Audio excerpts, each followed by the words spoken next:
Hello, this is Captain1989 for the BlazeCast season review. With me this time I have Nretsew. This is going to be a very short video. For you maybe. And Dominic. I have no idea what I'm doing here. I knew he was going to say that. I just like having more people in, so... Yeah, because practically if things, like, were... Like, you would have been doing this on your own, practically. Yeah, that's... As we kind of said, Dominic has nothing to talk about. Nretsew only has one mention. I've got 3 series and a mention, so... I'm going to be the one doing most of the talking. Here, but... I didn't want to be talking to myself. I want... Like I said, Zizi was planned to be here, but things come up, so... Yeah. Can't really hold her accountable for that, so... Oh well, I can just, well, say what I like about Little Busters then. Oh yeah, hell yeah! Yeah, so the series I will be talking about this time are, as I said, Little Busters, The Pet Girl of Sakurasou, Puchimas, and I will be mentioning Vivid Dread Operation. Well, I'm only going to be talking briefly about Kanajo Detective Inaba because I only watched 2 episodes and dropped it. Not because I didn't want to, but because I got bored. And other stuff came up, and I was just like, no. I might as well do that first then. Yeah, just get out of the way. Essentially, it was very, very funny. But not like... I think the problem that I had with it was the fact that it wasn't like human. I wasn't laughing because it was funny. I was laughing because it was just pure what the fuckery. Ah.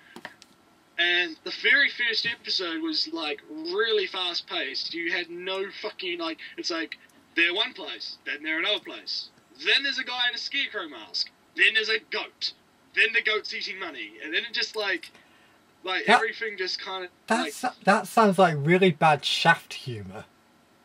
Yeah, it's very, very, like, I think I was watching a video and someone, like, quoted it, don't quote me on this because I can't remember who it was, but they said it was very similar to Ray William Johnson's humour. And I can kind of get that. I get that from that show. It's very, very, like, slapstick, sort of like, random ass stuff happening. Basically, if nobody understood what I meant by shaft humour, I'm talking about primarily the second series of Negima and Panny Pony Dash, which are both done by Shaft, who most people will generally know now as the people who made Madoka Magica. But those 2 shows had a very, very odd sense of humour, where the show itself would be average at best, but they would try to distract you with all this random bullshit. And it's like, what the hell am I laughing at? Yeah, exactly. That was what I was thinking, and that's probably, like, if I hadn't have dropped it at episode 2, I probably would have dropped it a bit later on, because, like if I hadn't gone bored or things hadn't have gotten in the way, I would have... Because the thing is, like I said, you're not laughing at the jokes, you're laughing at what's going on. And that's technically not a good thing. Because I've just kind of noticed the fact that you haven't actually talked about anything about the series itself, like the characters or the story. You've just talked about this really random humour. That's because there's practically nothing else there. I mean, you've got a guy who's normal. A guy who's normal. You've got a cross-dressing person who apparently has the secret to unlocking the main character's powers. I don't understand how the fuck that works. You've got the main character who's a crazy dog person. You've got the person who used to be the handler to the crazy dog person, who is like a really, he's like an invincible, like, god thing that kills. He's really weird. And then you have the villain who's a goat, and that's going to be the big elephant in the room. He's a goat that eats money. Then you have Scarecrow Man, who's like the goat's love interest, quote unquote. I don't know. Then you have the cousin to the goat, who is an assassin, who I actually thought was genuinely funny, because she was like all serious in this like funny as fucking world. I was like, what? And then I don't think there's anything else to really mention.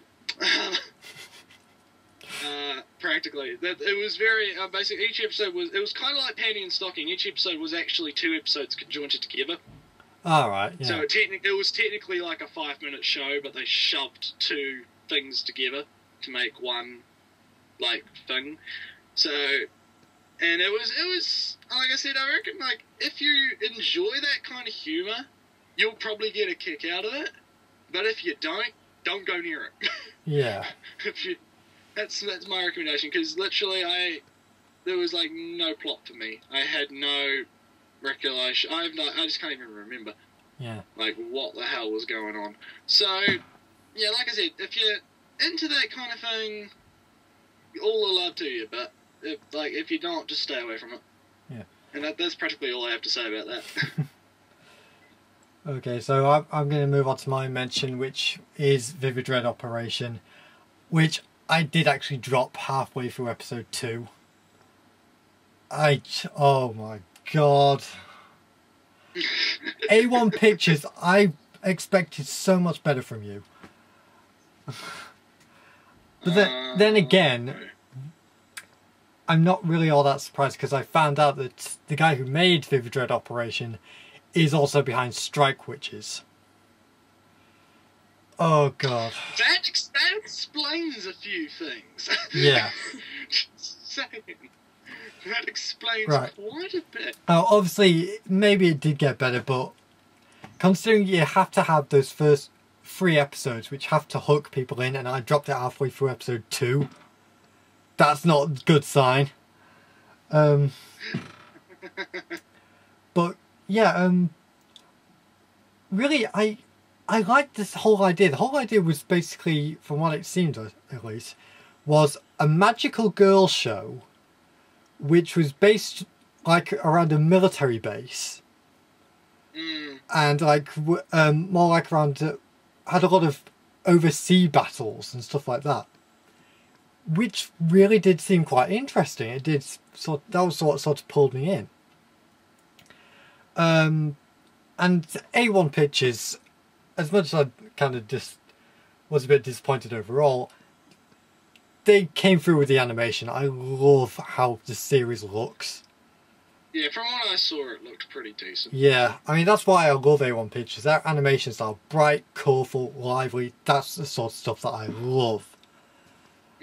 And there were a lot of really cool ideas. But like the actual world, the setting, very nice. I really thought this was something that I could really get into if everything else didn't suck. Like right from the get-go, it didn't feel like anything was being explained. It was just like here's some technology, it'll allow you to transform, now go use it. Okay. That's basically what you got. And oh my god, the pointless, and I do underline this, pointless fan service of the underage girls. Yeah, that's why I stayed fucking clear of the show. Yeah. To be honest, because I like my girls a little older. Just gonna put that out there, Japan. Just gonna put that out there to you. There is one shot which remains in my head. I wish it didn't, but this just proves why I dropped this, and it does underline the pointlessness. Right, the 2 main characters, they transform, and all of a sudden, like the military and all that. I think I know what you're talking about. The military, they go like, okay, back them up. So they got the planes coming up to them saying, okay, come on, we're working together, thumbs up. What do the girls do? They fly over the guy's cockpit doing like a swirl motion, and you see it from the pilot's point of view. So you get a perfect upskirt shot of the girls flying over the cockpit. Oh no, really? Oh my god. No. actually thought you were going to talk about the docking. That too. The docking. Or, Jesus or Christ. the docking, which is that's basically the transformation. That's basically the transformation sequence of the series. Oh my god. I love how that spawned like an entire meme as well. Like, get ready for docking. Yeah. You are about to get Yes, they have fan service in the transformation sequence. Oh, I'm sorry, guys, but no. Yeah. Just no. Goodbye. Oh. But, oh my god, it got worse. No, but here's the thing. I would expect that kind of jet fighter thing from Strike Witches, but not this. Like, Maybe I'm the same person, so... Yeah, that's what I mean. I would have expected that in Strike Witches, but... Oh, try to get this one. The stupid. And again, underline. Stupid. Names for the weapons and the bike. Let me guess, one of them's called Dildo. Close. You are very close. Ooh. One of the character's weapons is called the Naked Rang. It is a boomerang called the Naked Rang. Okay, no, they win. They win. They just win automatically. Wait for it. The bike, get ready for this one, is called Wank-O. Wanko!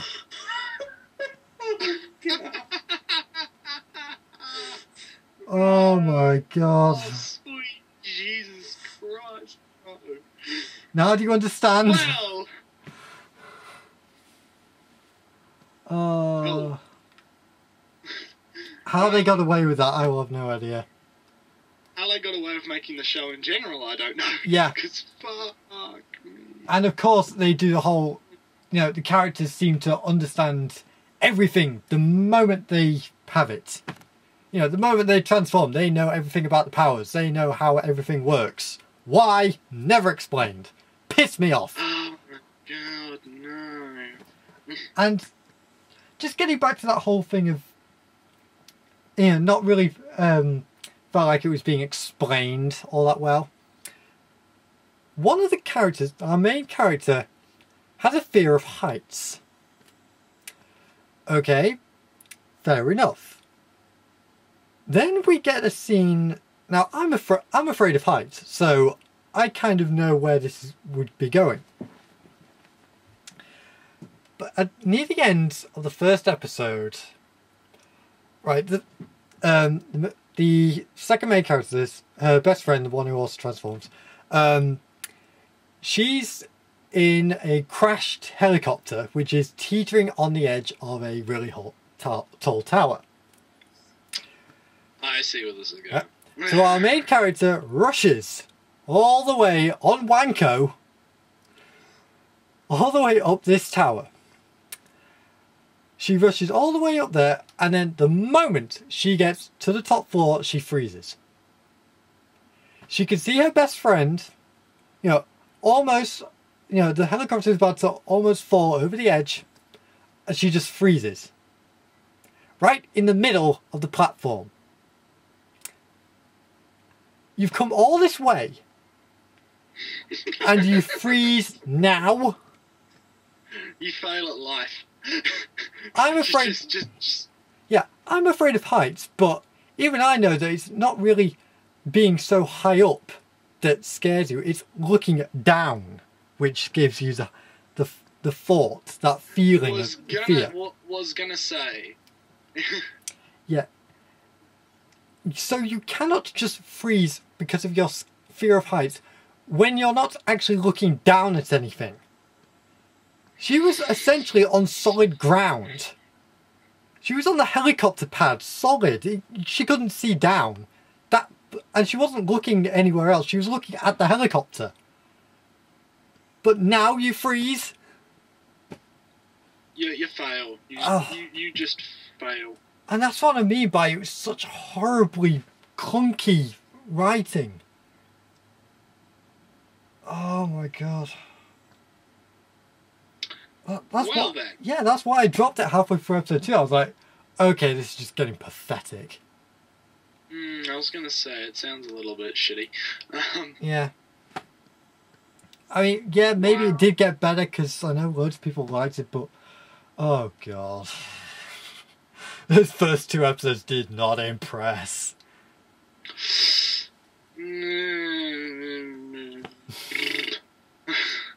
From what you just told me there, That's why I'm disappointed with A1 Pictures. I so expected more.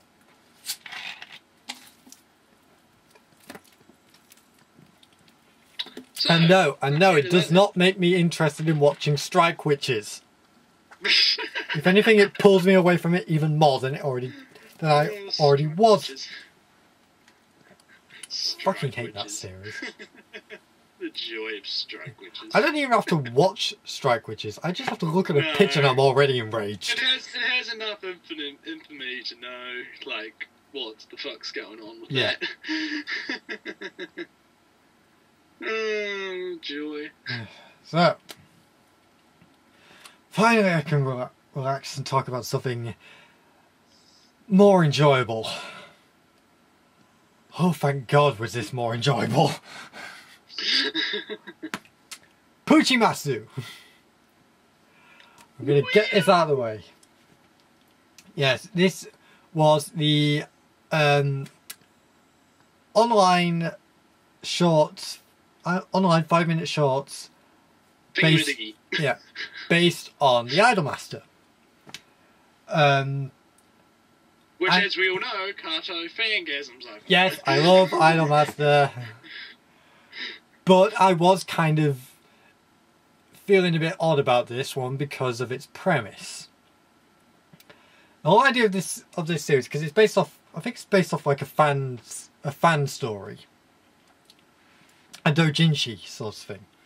The whole idea is the fact that the characters of the Idolmaster meet with these very small chibi versions of themselves, each with their own personalities, and it's just basically the two trying to coincide, trying to live together. That's basically the whole premise. And I was like, okay, I'll give it a shot. And I just had to watch that episode 0 pilot they released, and I was like, okay, I have to see more of this. Yeah, I think I watched that actually. That was fucking hilarious. Yeah. All the episode 0 is the characters introducing themselves. That's it. And I was and one of them shoots laser beams. I was just like, yeah, yes, she fucking Iori's one. Unfortunately, I was trying to find all the names for them, but I couldn't, which is annoying. But Iori's Puchimasu can fire a laser beam from her forehead. Yep. Because most normal things like that can do that. Yeah. So I basically jumped in going, okay, this is going to be weird, but hopefully enjoyable. Now, I will get the minus points out of the way. Each episode is way, way too short. Well, yes. Yeah, because, I mean, most series which are like net series or 5-minute shorter series are essentially that, 5 minutes long. Puchimasu is only about 3 minutes long each, and given like the last 30 seconds or so, well, let's say about 40 seconds of that is the titles.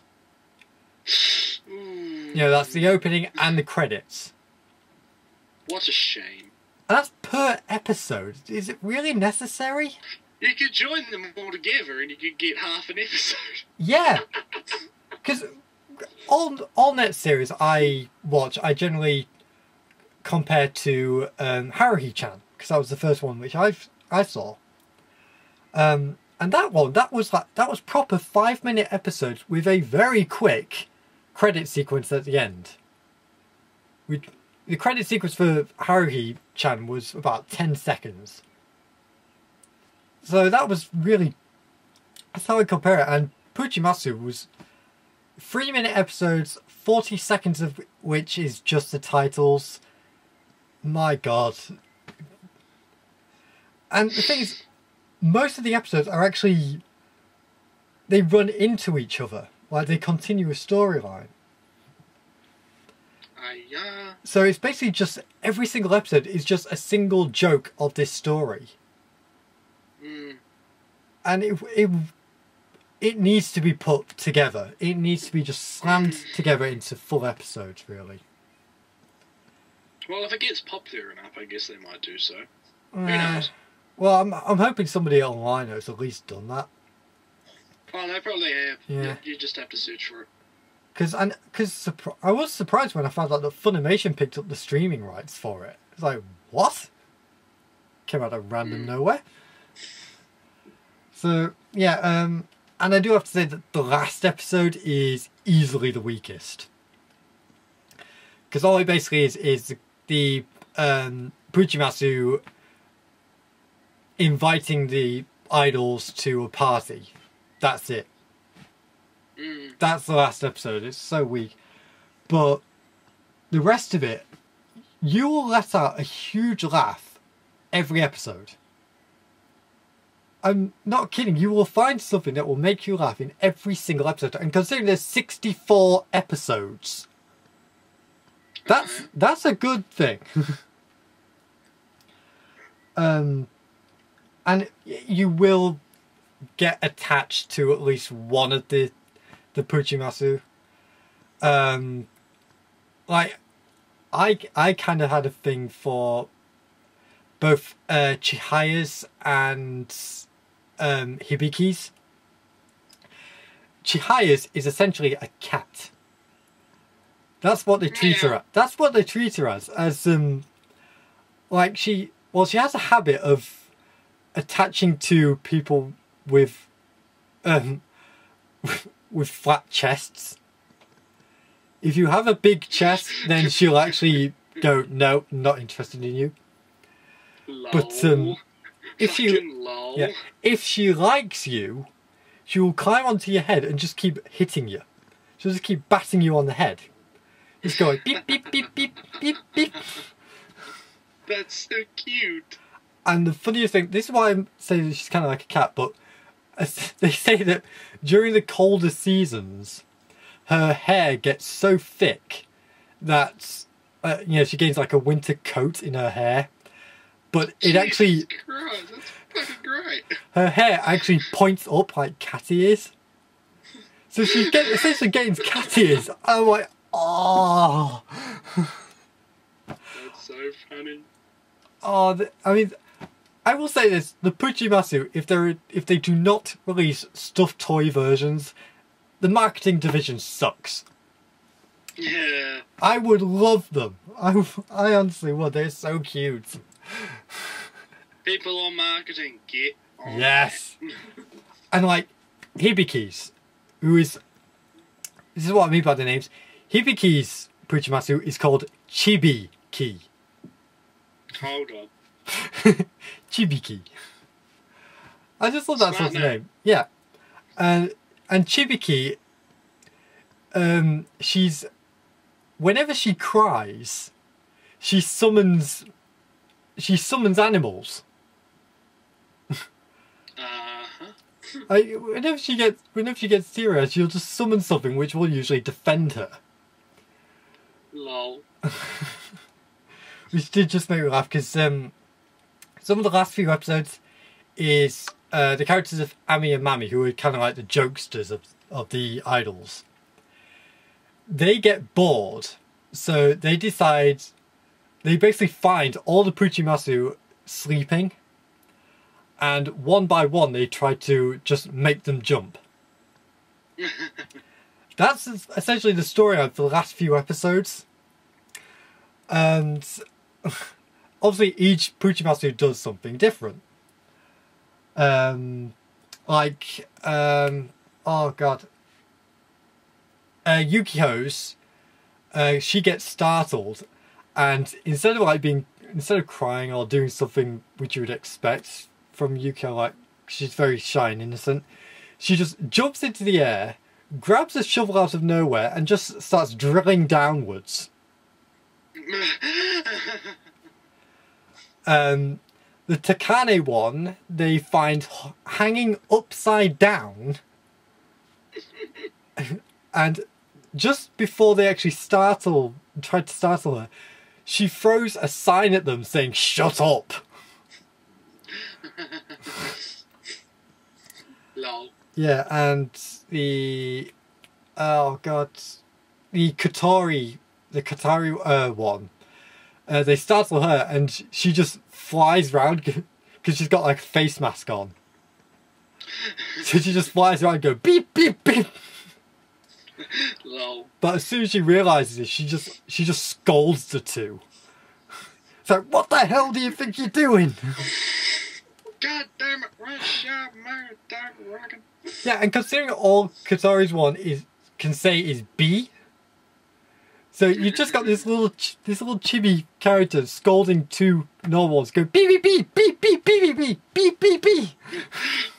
Oh, this sounds brilliant. I should have probably looked at I this. know. It is so worth a watch just for the laugh. Because if you're feeling down and you've got like 3 minutes to spare, there's a lot worse you could watch. Yeah. For Pretty much. Yeah, for a 3-minute show, you're getting what you bargained for. And, I mean, like I said, the biggest laugh, has to be Haruka's. Oh my god, the nightmares. Oh no. Here we go. Haruka's Puchimasu multiplies exponentially whenever she's exposed to water. So the whole nightmare aspect, just having an army of these Harukas who always have the widest eyed mouth, just like, They're coming. Yes. Lock the doors. They're coming. They just... Don't feed them after midnight. That's essentially it. That's it. That's what Haruka comes down to. And, like, all the Puchimas can only say, like, little short phrases. And all Harukas can say is ga. So all she can do is ga ga. Which will scare you. Because I won't really spoil, but there is one episode where all you have to know, all you hear is ga ga, and you know what's coming. Yeah. You will worry. You will be scared. Oh god, it is. Yeah, but like I said, it's really enjoyable. But because of how short it is, I have to classify it as a stream. I was going to say, you're probably going to do that. Yeah. Because like I said, essentially, I mean, most likely, if it does get released, it will be like episodes conjoined together. But yeah, you might as well just watch it online, stream it, because like I said, Funimation's got the streaming rights. You can find it I online. can't watch it. God damn it. Yeah, you can find it all over YouTube and Yeah, stuff you like can, that. you So can. yeah, just give it a watch. I mean, like I said, there's far worse you could watch, and it'll at least make you smile a bit. Alright, just gonna have a quick drink before I get into the next one. Yep. I'm just having a look at some online stores. We got nothing else to do. Yep. Because boy, am I gonna need to keep myself hydrated for this next one. Yeah. We're Especially looking at because a very nice Turian cruiser ship replica on the BioWare website for $35. Product placement. yeah. Okay. Moving on. I am now going to talk about Little Busters. Right, pull up a chair, kiddies. This is going to be good. Now, when I first picked up this series, when we were doing the outlook for when this show started, this was the show I was most excited for. And let me guess what happened. I'll say it outright, this series barely scrapes a stream from me. And suddenly you hear Zizi running to your house. Yep. Snap, snap, snap, snap, Yep. snap, snap, snap, snap, snap, snap, snap. I honestly cannot give it any more than a stream, and that's me being generous. This was a chore to sit through. And let me say, now the way I watch my anime is I'll put aside one day a week to catch up. I need to start doing that. Yeah. Little Busters single-handedly made me not want to watch any anime for several weeks. It made me fall behind a lot of my shows just because I was going. Just right. I know, because I knew I would have to watch Little Busters, and I'm like, oh god.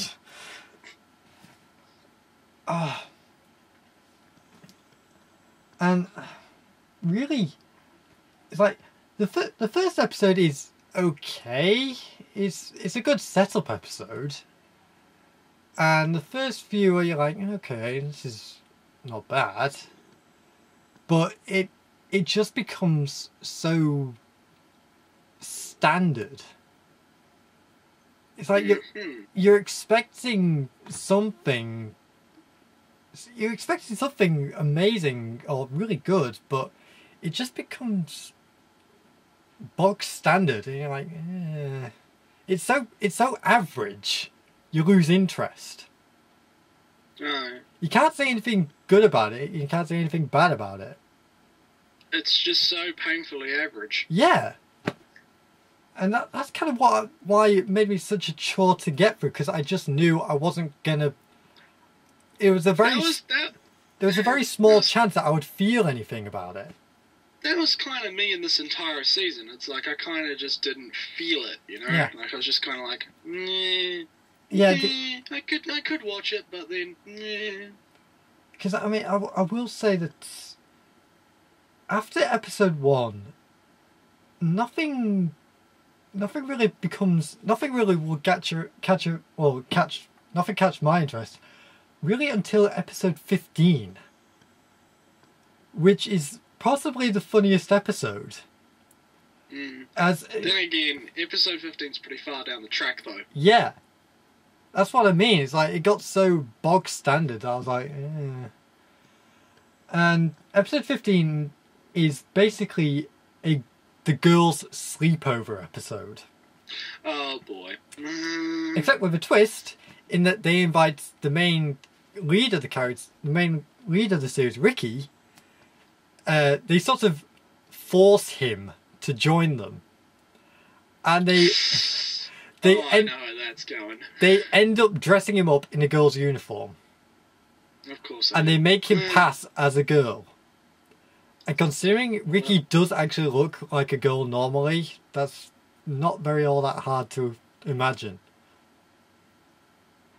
And essentially, if that's the funniest episode, you can see where I'm coming from. Yeah. Yeah, I can. I will say, one saving grace, and the only character I've ended up really liking is Kud.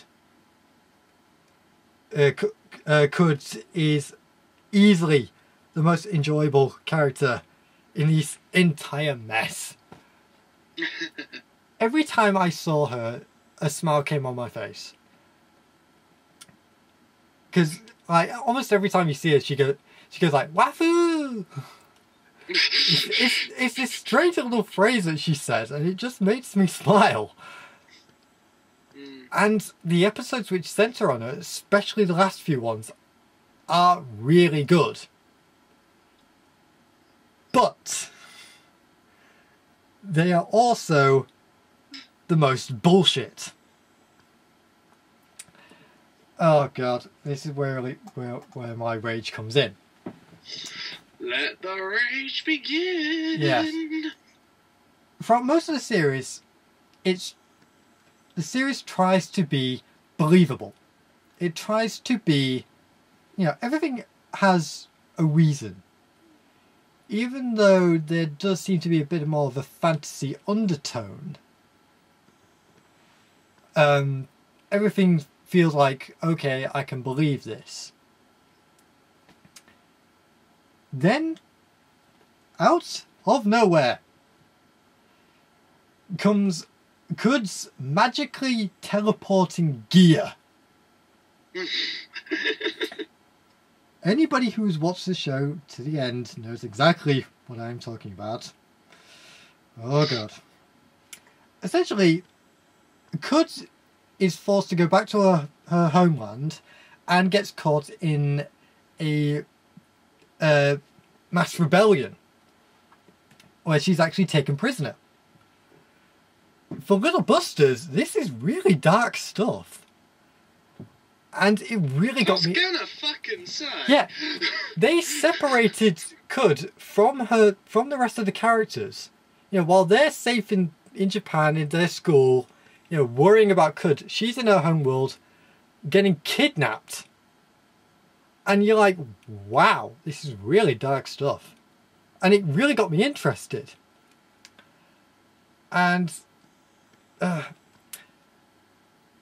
essentially, she left behind this gear-like thing, which Ricky takes and like keeps a hold of, saying, you know, we believe in you, we know you'll come back and stuff like that.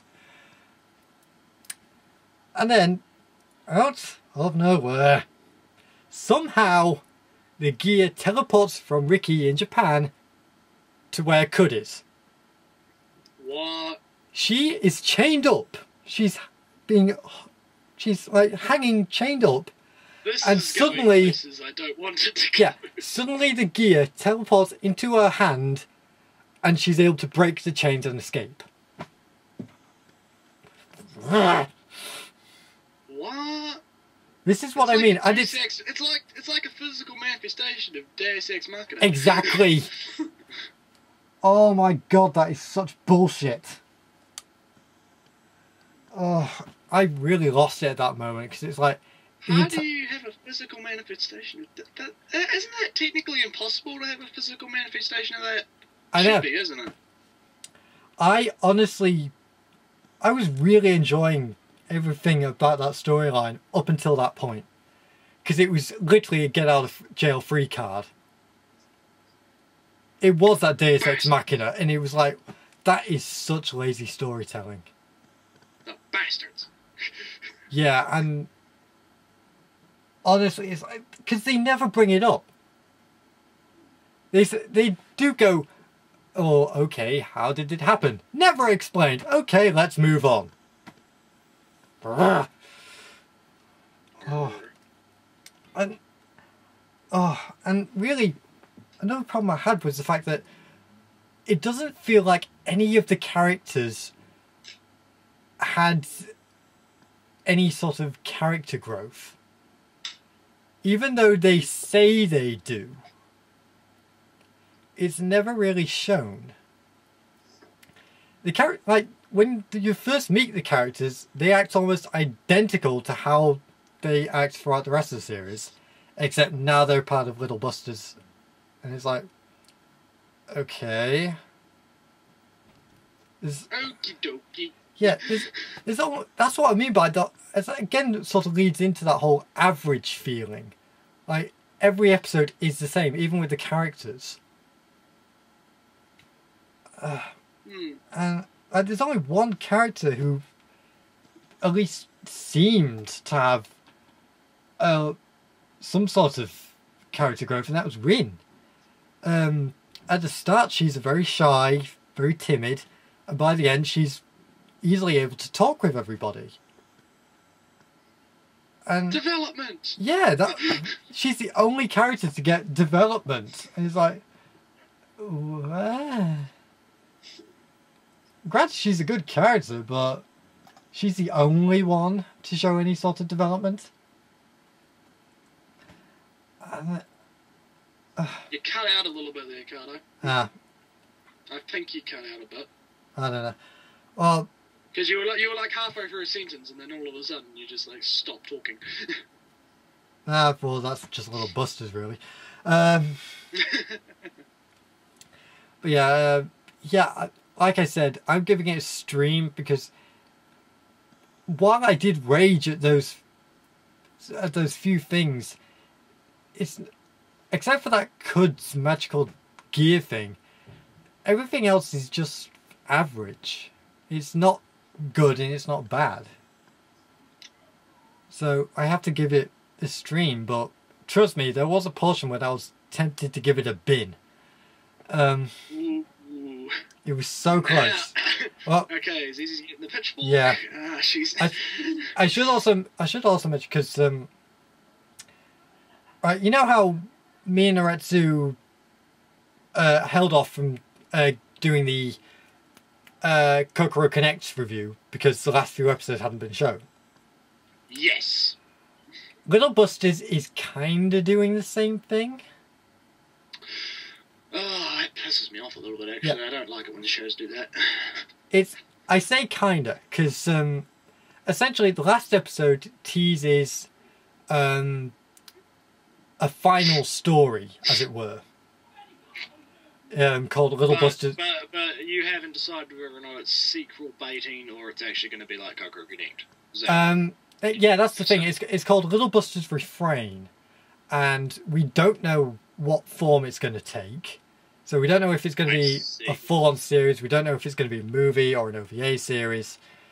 Most likely an OVA series. And essentially, the reason I'm reviewing the whole series now instead of because you don't plan on watching the rest. No, I will actually watch Refrain because the series does leave a lot open. It doesn't answer a lot, which really did piss me off in some ways. Because it'll in the last few episodes, it tries to allude to a lot of stuff. And it never answers any of it, but Refrain apparently does. So I am going to be watching Refrain for closure, but considering the fact that when Kokoro connected it, we knew those last few episodes were meant to be part of the series. Yeah, and they were decent. Yeah, those were meant to be. But also, like I said, the series could have ended where it ended perfectly fine. It didn't need an extra two. Yeah, those Kokoro Connect episodes, those were part of the main series. They just weren't shown. They just weren't able to be broadcast. Little Busters Refrain is being classified more as like a sequel. As what would you kind of class as a sequel or an OVA series, stuff like that. So that's the way I'm sort of looking at it. I am going to look at Refrain when it comes out. I'll give it its own review. Right. But yeah, as a series as a whole, the 26 episodes, it's a stream at best, and trust me, it barely gets that. Oh well. Moving on. Yeah. Just one more series, and just in terms of recording, we're gonna have a quick break. But obviously, because of Blip's new system, where you can only upload one video every 24 hours, you won't. Yeah. I'm not going to put an ad break in because I don't really do that sort of thing. But there will be a jump here. So.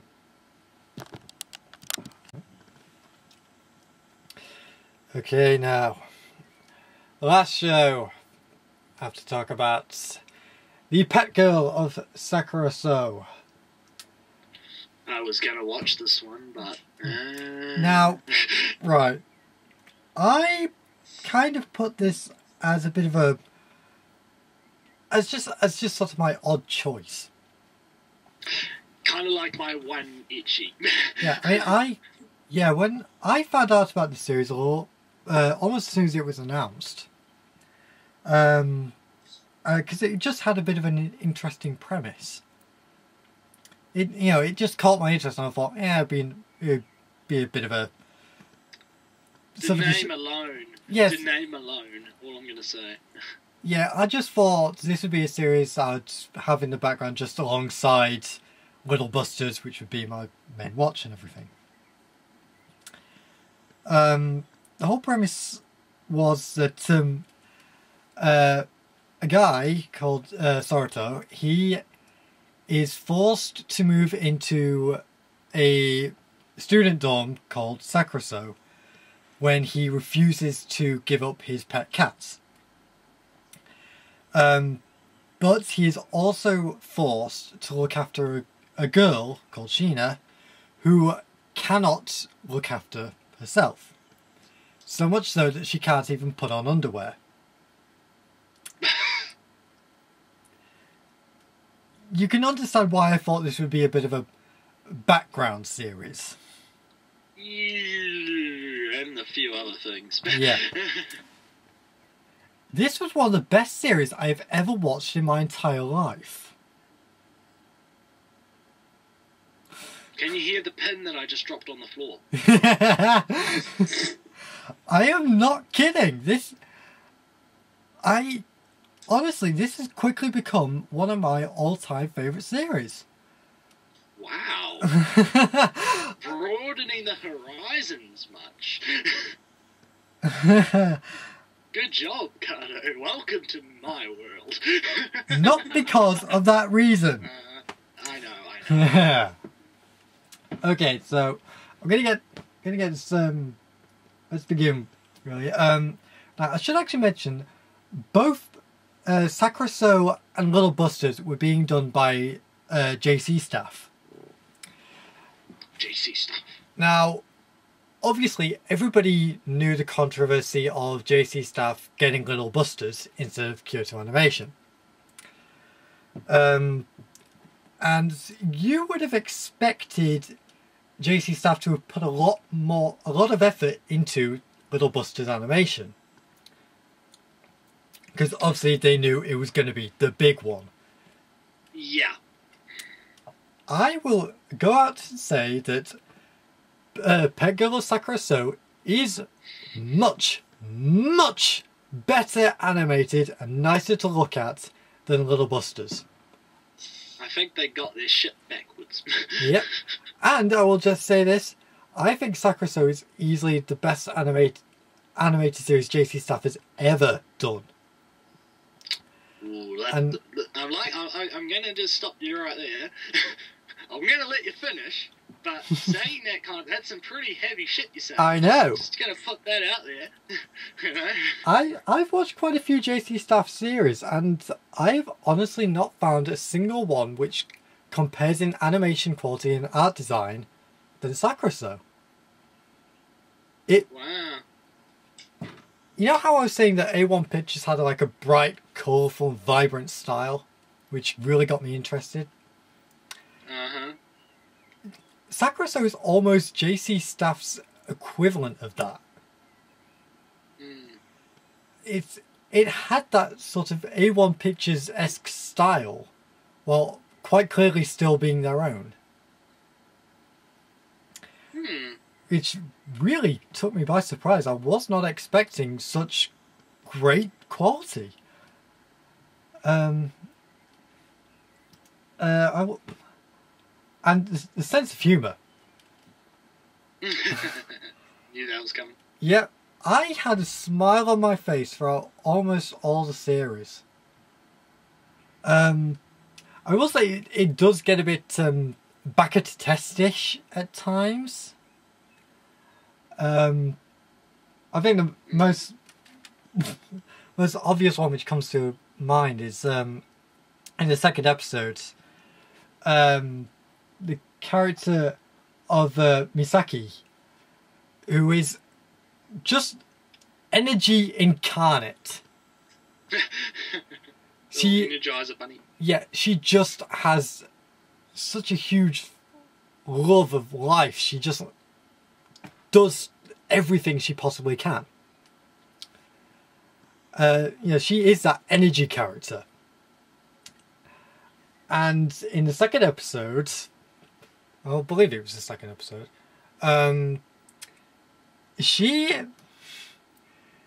there is an image of her in a bikini made out of cake. What?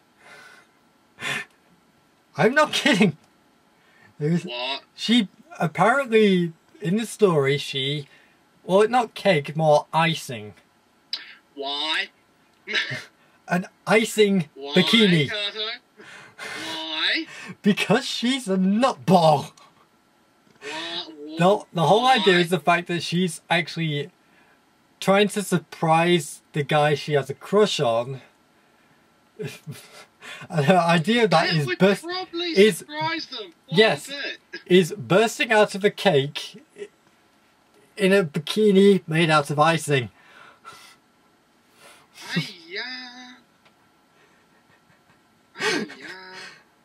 Oh God. And you say you like this show? What? That's the most random sense of humour, but really there's so many aspects, but that's really the earliest one which made me burst out in laughter. I would burst out like that. Yeah, that does sound fucking brilliant. Yeah, that's the earliest episode I can think of. But there's another one later down the line where most of the humour actually does come from Misaki. She is a comedy character.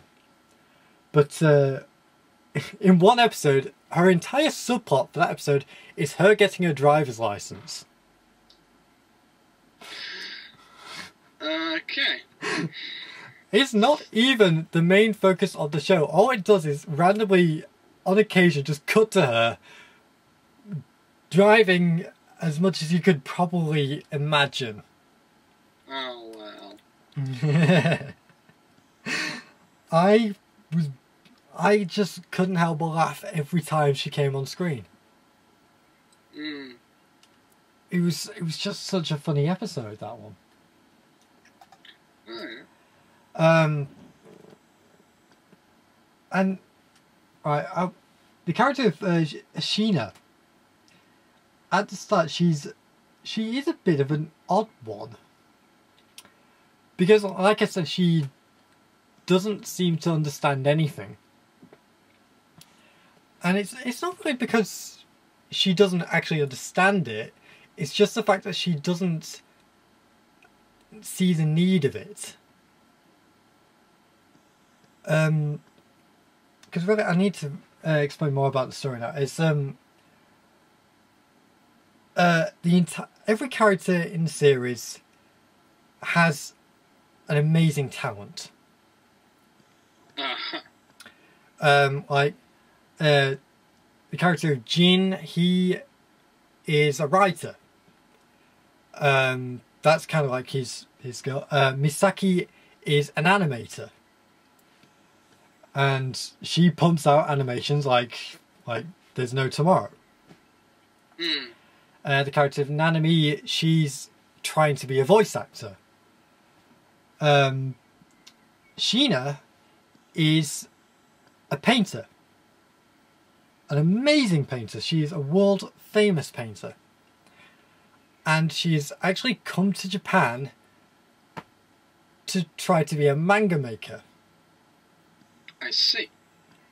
But the thing is, the fact that Sheena is focused on what she wants. She does what she feels she needs to. If she doesn't need to do it, she doesn't think about it. This includes at the start not putting on clothes.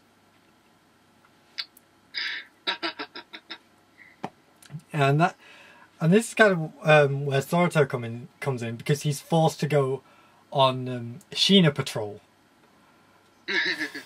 That's essentially what they call it, where they have where he has to look after her. He has to dress her, make sure she gets to school and everything. And you do actually see, as the series goes on, she does start to open up. She starts to realise that she has to do this, she has to do that. And it just sort of makes you smile at the start, which is like, what the hell? Like, when Saruto first tries to wake her up in the mornings, he has to go into her room, and he is surprised by just how much of a slob she is. She has the messiest room you could possibly imagine. And he can't find her. And she's then emerges from... She's actually under a pile of clothes under her table. Wow. It's like, what the... You're just like, what is this? How does a character end up like that? As the series goes on, because she does become a lot more enjoyable, a lot more normal. That's really her goal for the series, just to become normal. Mm. And it's really, really funny to watch. And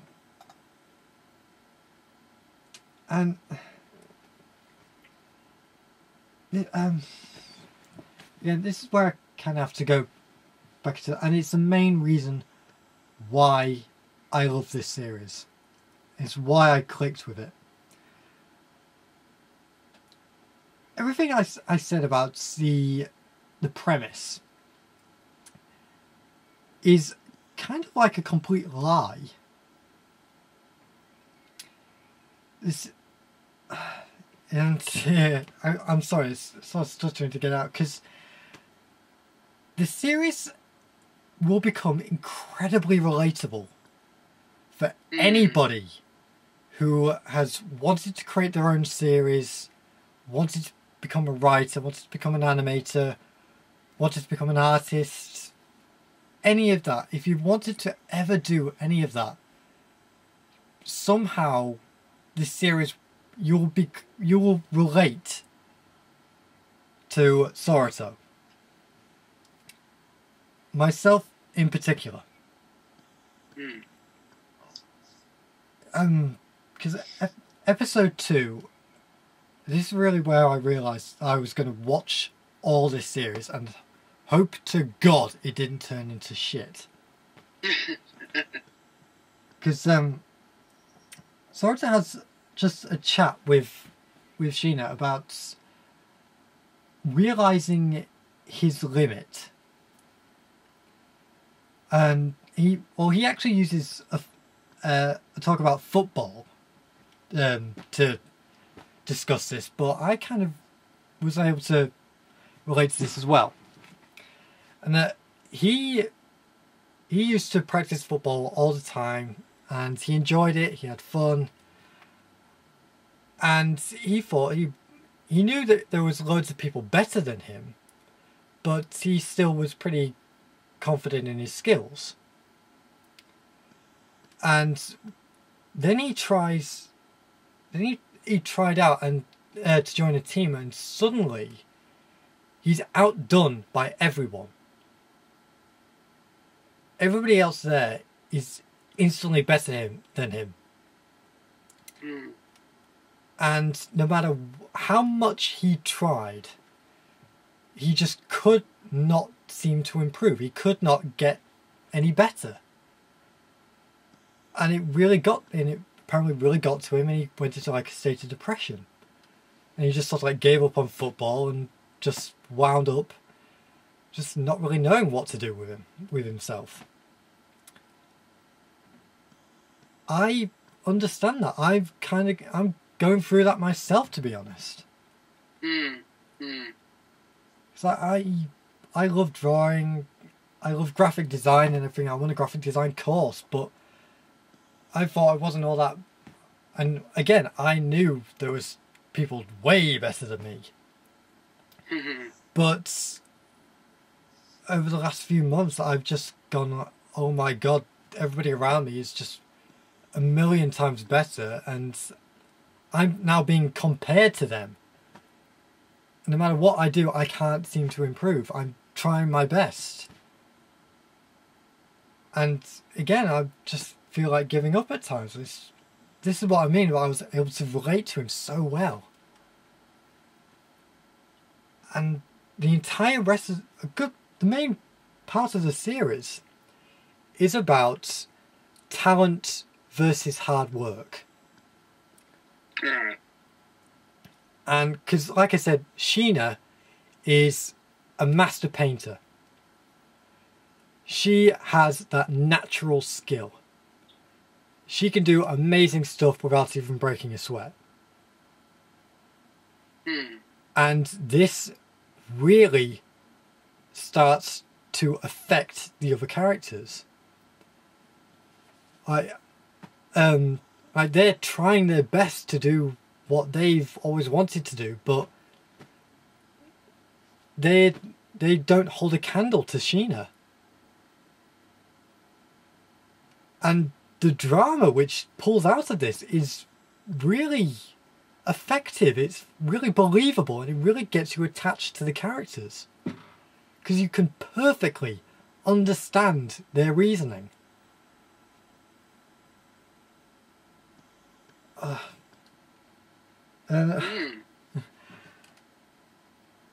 god, this is what I mean by it was one of the best series I've watched, because I just could... It's hard to say anything bad about that sort of effect. Yeah. I understand exactly where you're coming from.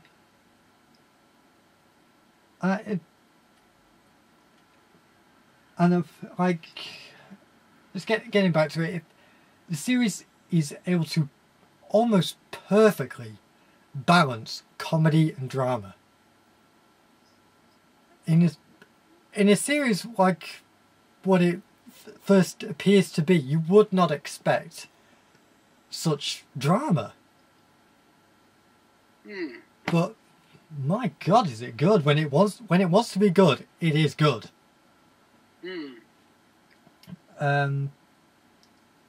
And that's the thing, it will actually surprise you if you give it a chance.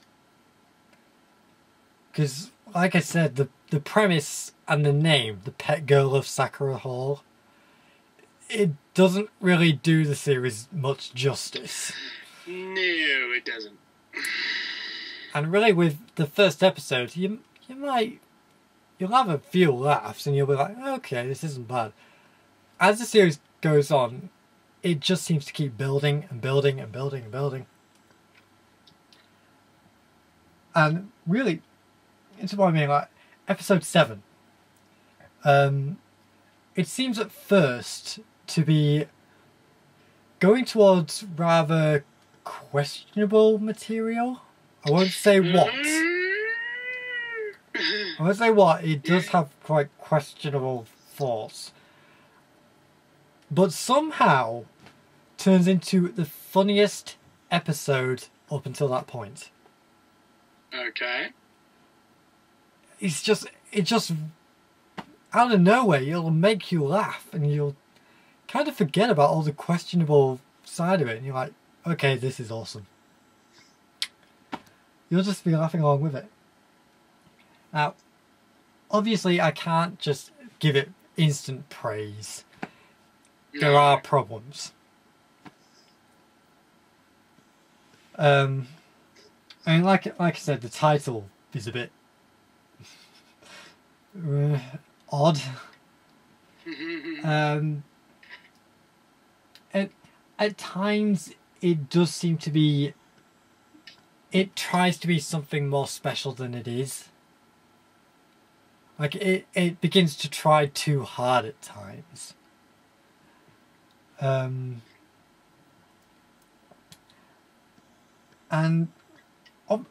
almost instantaneous, like almost like someone throwing a switch. Right. Sakurasou will become incredibly dense about certain aspects around the start of the second half of the series. At the end of the first half, you'll think, okay, he seems to be really getting it now. Second half starts, he seems to have gone back to what he was. And it's like, yeah, seemed to be a bit for plot convenience. It is a bit obvious. And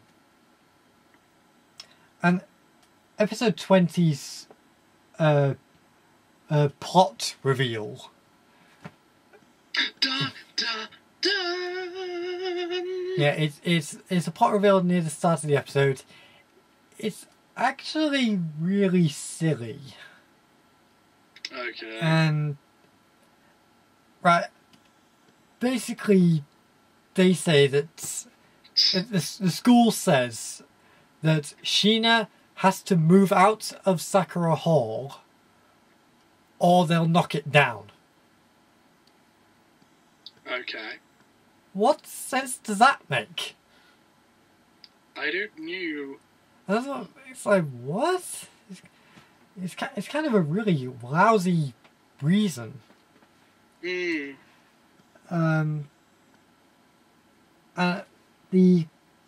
When it comes to the openings and the endings, the opening and ending animations, I love them all except the second opening.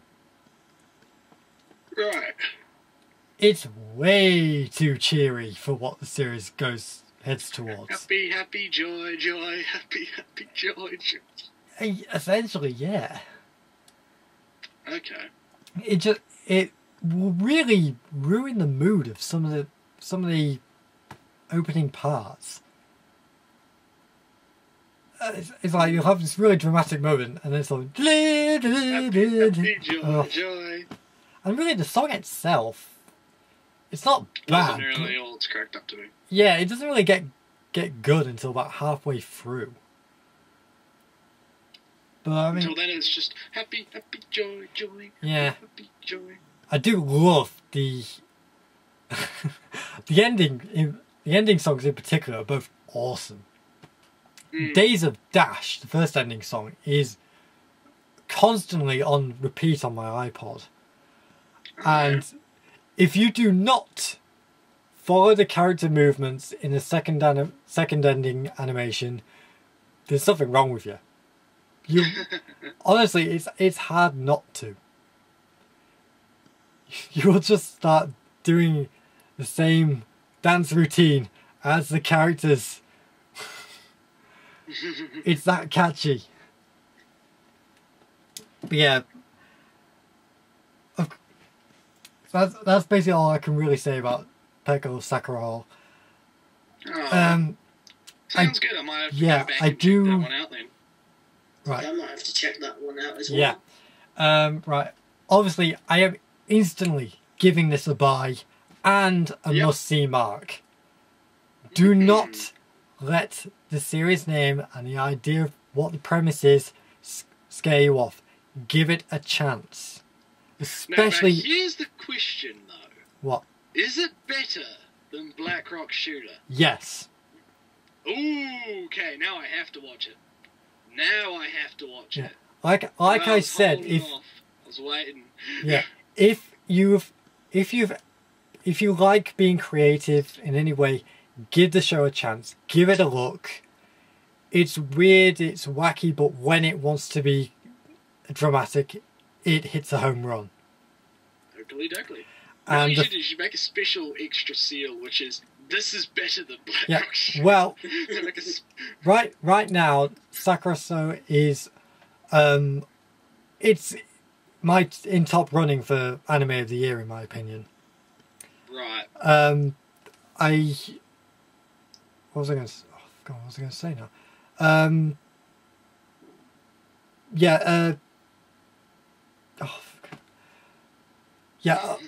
It's been unfortunately, annoyingly, it's been licensed by Sentai Filmworks.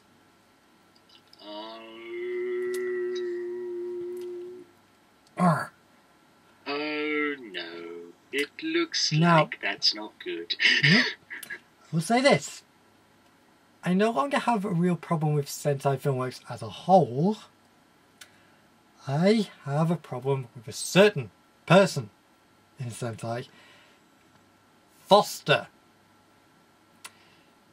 If that's... Home for our imaginary friends. Bam! Well, he's definitely living in the home of imaginary good dubs. If he gets his hands on Sakurasou, Sentai, I will seriously lose it with you. He'll hunt you down and kill you. 2 times. Because like I said, it's not... Bring you back to life and then kill you again. It's not Sentai I have a problem with, considering Sentai are also responsible for the Persona 4 dub, and that one was great. If Foster gets his hands on it, he will ruin it. I'm not just giving him a chance. I know for a fact he will ruin it. Right. So, Well then. yeah, I say watch it on Crunchyroll. It's available there. Go watch it. If you can. If you can. I think I can. I have to check. Yeah, I think it is one of the series which is available in most areas. Yeah, I have to check though, because you know how it is with me in my country. Yeah. Oh, I really can't stop saying enough praise of it, because I really did just love it so much. I really wasn't expecting to.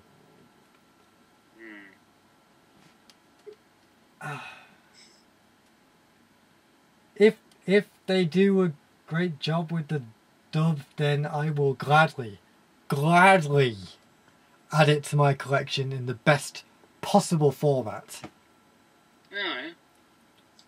Because I just got so much out of it, and I am actually working on sort of a for my final project of my course. I'm kind of doing my own version of the first ending song, Days of Dash. Yeah, cool. Doing my own version of the animation, because the series, it definitely made me feel a lot better about my skills, and it really did make me motivated to work more. Because I was in such a low point when the series started. I didn't care about all this stuff. Well, it's always good for a show to do that. Yeah, and that's actually the first. This is actually the first anime I have watched which has ever actually done that. I love loads of anime, and I'll pop loads of them in and watch them and everything, and I fully enjoy them. But there has only been 2 series which has ever outright affected me. The first one was Akira, which got me into anime, and Sakurasou is the second one. Well, snap. Yeah. I think for a series to accomplish that is amazing. I agree. You can have great series, you can have amazing pieces of work like Full Metal Alchemist, like Cowboy Bebop, and all that, but if a series can inspire you on a more personal level, that makes it even better. Then. Yeah. I can't stop saying his praises. Yes, well, we're going to have to end the show Yeah. pretty soon, so. That's why I decided to have a break, because I knew I was going to ramble a lot. yeah, I was going to say, yeah. Oh, boy. That went well. Yes, I reckon hopefully this next season I'll have more to talk about. Yeah, I should actually just say... I've got about 4 shows listed. So. I've still only got 1. I'm going to be watching a certain Scientific Railgun S. I might watch Devil Survivor, because I've been hearing good things. Yeah, that's on Crunchyroll for me, so I might actually just check that out. The fact that I can watch it. Because I think those are the only 2 shows, and I think both of them are going to be running for, I think, 2 consecutive seasons. Yeah, so at least you'll get your money's worth. Yeah, so maybe there might not be a season review for next season, because we might be continuing everything on. Yeah, who knows? I'll have to see what happens. I mean, like I said, I've got 4 shows listed somewhere that I'm going to watch. Including that one show that we were all That one show, yes. Oh yeah. I can't not watch that after that fucking description. Okay, so this has been Cartoon 1989 with Nretsew and Dominic. for the BlazeCast season review. Maybe we'll see you next time if we have some. If we actually. Maybe we. Yeah, if the series actually ends, we don't know. But either way, see you next time.